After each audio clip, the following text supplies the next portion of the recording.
Welcome to Picture Class. We have made it to episode 7. Do you believe that? 7! 7! Just like the movie, but we're not doing the movie. We're doing Pan's Labyrinth today.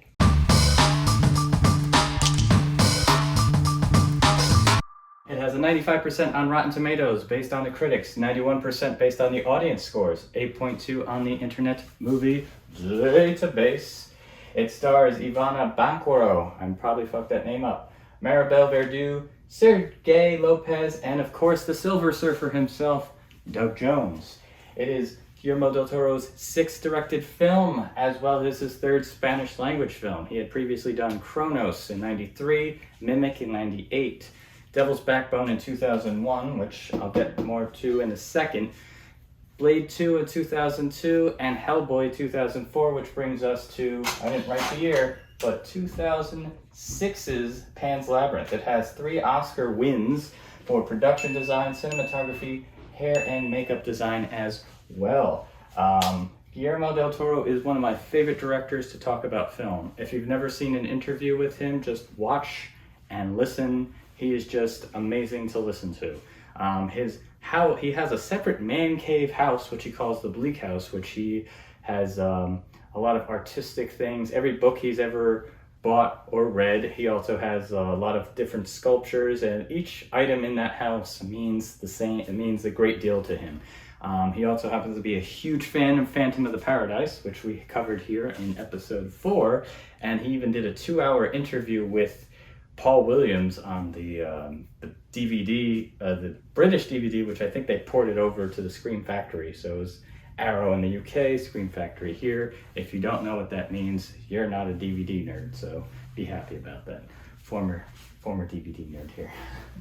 But anyway, Guillermo Del Toro is very passionate about film, and he's very similar to Martin Scorsese in terms of his knowledge, but he also talks a lot about movies that maybe people don't, maybe the higher art film people don't talk about. He's very big onto the monster movies, very big on kaiju films. He did Pacific Rim, can we not forget. He knows film inside and out, and he is one of the most passionate filmmakers there is. And one of my favorite quotes is, someone said, "So with your more personal films like Pan's Labyrinth, how is it going to Hellboy 2?" Or something along those lines. And he said, "Every single film I make is personal." This film is very fantasy oriented. It is another attempt. It's a companion film to The Devil's Backbone, which came out in 2001. This film takes place in 1944, 5 years after the Spanish Civil War had ended. The Devil's Backbone takes place during 1939, the final year of the Spanish Civil War. And both films take place at the beginning and the end of World War II, at least, take place during the course of World War II. So it's Spain's point of view in World War II. The Devil's Backbone is a young boy's tale, and Pan's Labyrinth is a young girl's tale. So they have this very symbiotic relationship, and they're both excellent movies. You just don't hear about Devil's Backbone as much because I don't think it won any Oscars, or maybe it was nominated. It didn't seem to have as much fanfare, and people usually talk about it when you get further into Guillermo's work. This is usually the one, along with The Shape of Water. But I believe that they're both very equally good. Just Pan's Labyrinth has, I guess, that more fantasy-like, where Devil's Backbone is more of a ghost story, but they both have brutal images of war along with childlike fantasy elements. So in both movies, you'll see that war is currently present. In The Devil's Backbone, there's a bomb in the orphanarium. It had fallen out of the sky, and it was there the whole movie. It just never went off. But it's a constant reminder of what is outside the orphanage. I've been watching too much Futurama. And in Pan's Labyrinth, you think, when you see the trailers or stuff, you'll see a lot of fantasy elements, a lot of fun, fairies, but it is dark. Do not think this is a light movie. This movie is rated R, and it deserves it. Brutal killings in here by the captain, who is Ophelia's stepfather, and she has basically come here with her mother for the captain he wants his son to be born where his father is. So the main character Ophelia, her mother got remarried to the captain of this fascist regime. And he is one of the most brutal characters you'll probably ever see in film. He's very specific, time-based, and very methodical in every single move. And he is quite scary when he's on screen. Kills a guy with the bottom of a bottle right in his face. It is very, very graphic. And you see a lot of Guillermo's touches in here because he has an obsession with clocks and mechanical things like perfection. If you see one thing of Guillermo Del Toro talking, I would suggest watching his Man Cave bonus feature. I think it's on YouTube, should be still. He did it for the Criterion Collection, but he had basically a whole man cave house dedicated to all the pieces that he has collected, read, and he believes in this idea of surrounding the artist with images that stimulate and all that. So Guillermo del Toro personally is one of my favorite people just because of his beliefs. He has hundreds and thousands of DVDs, books, anything that can stimulate an artist. He believes in surrounding the artist with images as they come up with this new things. So I know I'm going to harp on that a lot, but if you watch that, you'll get a very good sense of what he likes.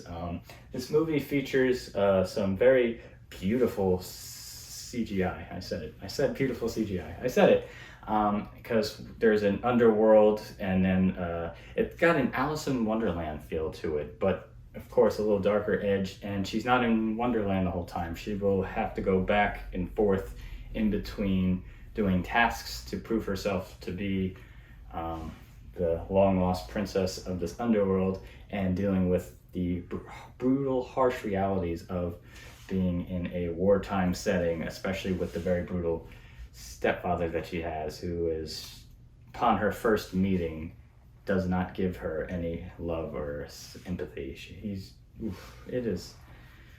It's hard, but it is a very, very powerful movie, and it just shows you how child's imaginations can get them through anything. It's a movie, but this is it's a young girl's tale, and I'm sure, you know, as you get older, you really connect with your childhood in a lot of different ways, but you know, you'll probably wear rose-colored glasses or forget about it, and when you get older or more mature, you kind of see these things that you may have not noticed the first time around. It's a part of life, I guess. But Guillermo made this very, very personal film, and not saying his other films are personal, just like he said. I put up hashtag Hellboy 3 because I really want it. Hellboy 2 has perhaps my favorite Seth MacFarlane performance of all time. Yes, Seth MacFarlane is incredible in that movie. But Guillermo Del Toro is someone I always preach to people who may not, probably one of my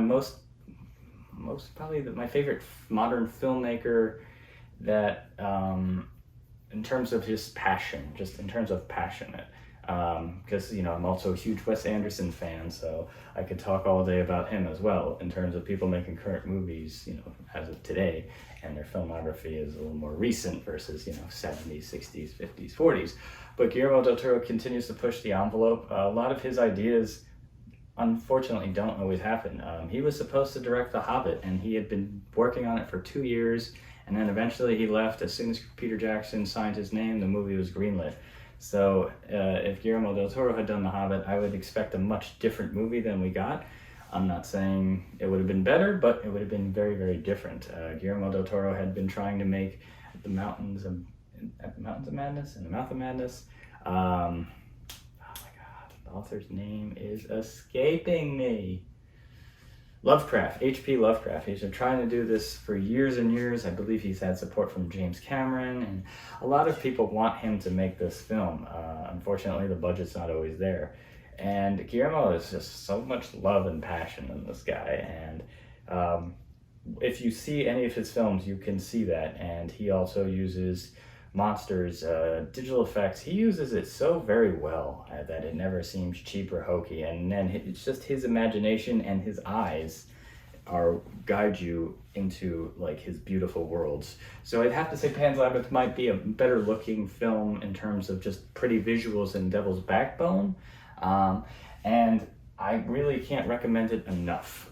It is in Spanish. I recommend, if you do see movies that aren't in English, to see it in its original language with the subtitles, because sometimes dubbing, you kind of just get that effect of it looks weird, the lips don't sync, and it just kind of takes you out of it. I know a lot of people will watch a movie spoken in English with subtitles on, so I'm not really sure if you can handle that, but I'm gonna ask you, if you're gonna watch this movie, to please give it a try. So with that being said, let's make a dream, also known as Faisons un rêve. I can't speak French, I really want to. So we did a Spanish language film made by a Mexican filmmaker, and next we will do a French film made by a French filmmaker. This will be our film from the 1930s. So after this, we will have 3 more films from the 1950s, 2010s, and the 2020s. So we'll go back and forth between that. After these 3 films, up to you if you want to see more. We're going to do requests. I already have 1 request, so after that, up to you guys. If you'd like to put a request, qualityattempted@gmail.com. Email in blue, Instagram in pink. Huh? It's like I'm a genius. I'm not a genius. This also is on, it says it's on Prime through Mubi. If you want, you could get a free Mubi subscription just to see the film. It leaves in a few days, or I'm not exactly sure when this will post, but it will be leaving shortly. This is one of my favorite comedies of all time. It's very meta. It's based off a play.